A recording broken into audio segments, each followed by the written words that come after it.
We might be 3 weeks late, but I always say better late than never. What's going on, everybody? My name is Blazing Nico, and we are back with yet another shoe review. This is the last shoe review that we will be doing for 2024 shoes. We have another one coming up next week, but without further ado, let's jump right in.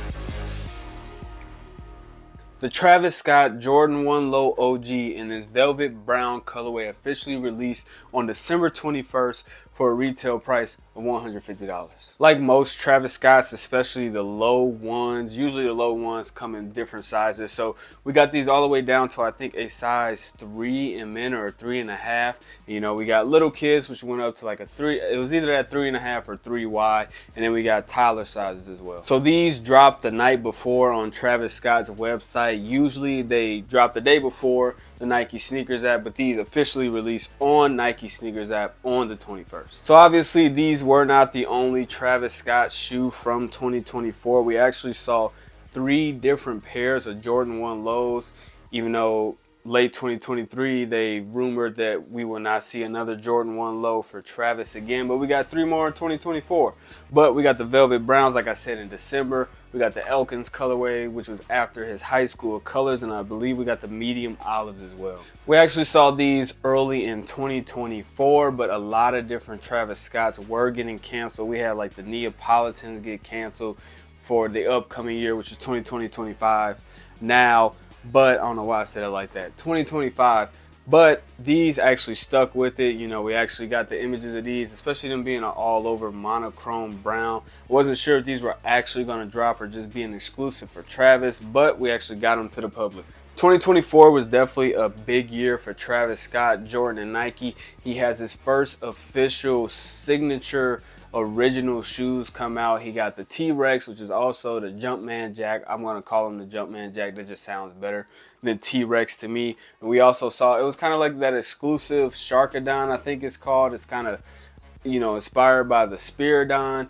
But those released kind of during Complex Con, so I don't think we saw an actual release of those yet. But I think that's coming up in 2025.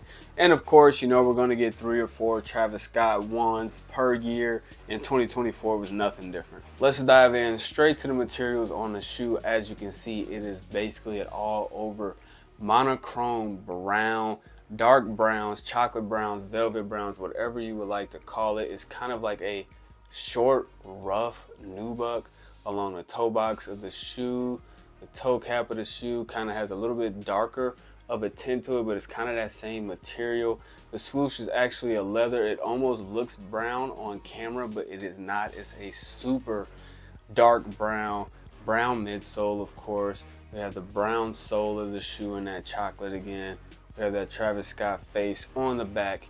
Heel of the shoe, Cactus Jack on the inside of that tongue tab for the shoe as well. They're not a bad shoe, just not a shoe I would purchase for the collection. They are not my cup of tea. But so as you guys can see, we have a kind of a lighter brown in the shoe for the laces, but we also have a darker brown that would kind of match the shoe a little bit more. And of course, with Travis Scott shoes, you know, they always throw in the pink lace as well. So this is the second Travis Scott 1 low that we've actually reviewed on the channel. We actually hit those black Phantoms for retail, which was crazy, something I've never done before, never hit a Travis.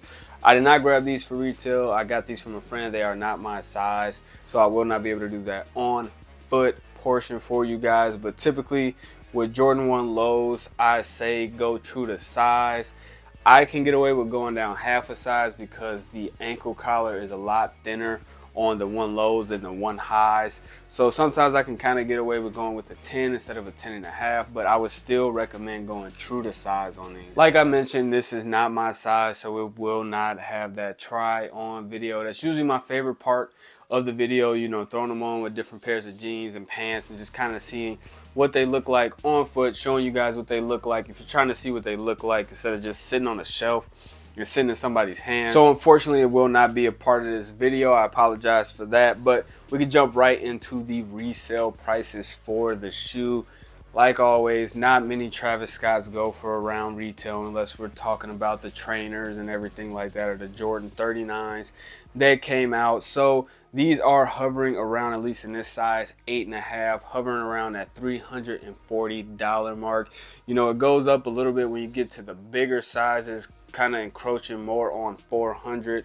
So they're not a cheap shoe at all, but for a Travis Scott shoe, I would say it is on the cheaper side, of course, kind of in that Elkins, you know, that white and yellow colorway, kind of in that realm of price range. So if you guys are looking for something, you know, I can see people dressing these up, you know, using these various monochrome or throwing them on with some camo shorts or pants or something like that. I can see a lot of utility and different outfit to these shoes. So it's not a bad price if you're looking for some Travis Scotts or trying to get into the more detailed and more limited shoe collection type of items, but not a bad price. But for me, definitely a pass. You guys are probably sick of me saying it, but these are not my cup of tea. Of course, I grabbed them so I can get a review on these shoes for you guys, anybody looking to grab them on the aftermarket or anything like that. But not my cup of tea, not a shoe I would keep in the collection, not even for retail. I would let them go and use them as trade bait to grab something else. But they're not a terrible shoe. I've seen worse. This is probably the worst. I'll go out on a limb and I'll say this is the worst. It might be tied with the Elkins colorway for the worst Travis Scott in my personal opinion. So if you like these shoes, don't take any offense to that. They're not horrible. To me, they're just not a shoe that I would like or keep in the collection. Like I mentioned, this is the last shoe review for 2024. We had a great 2024, so much growth. It's been a great year. We've seen a lot of shoes. We did 36 total sneaker reviews that will all be in the playlist for, you know, 2024 sneaker reviews. It was a great year. That's about 3 reviews per month. So I'm looking to get up to 4 next year and do almost 50 reviews of different sneakers coming out. You know, we've seen the Asics and everything. We've seen New Balances on the channel. I want to branch out. Saucony, Hoka, On Cloud, a bunch of different shoes to give you guys a bunch of different perspectives and different models of shoes and different brands that you might be looking forward to, you know, getting into and learning more about. But I want to thank you guys for all the support. Please make sure to hit that like button, hit that subscribe button, and until next time, thank you guys.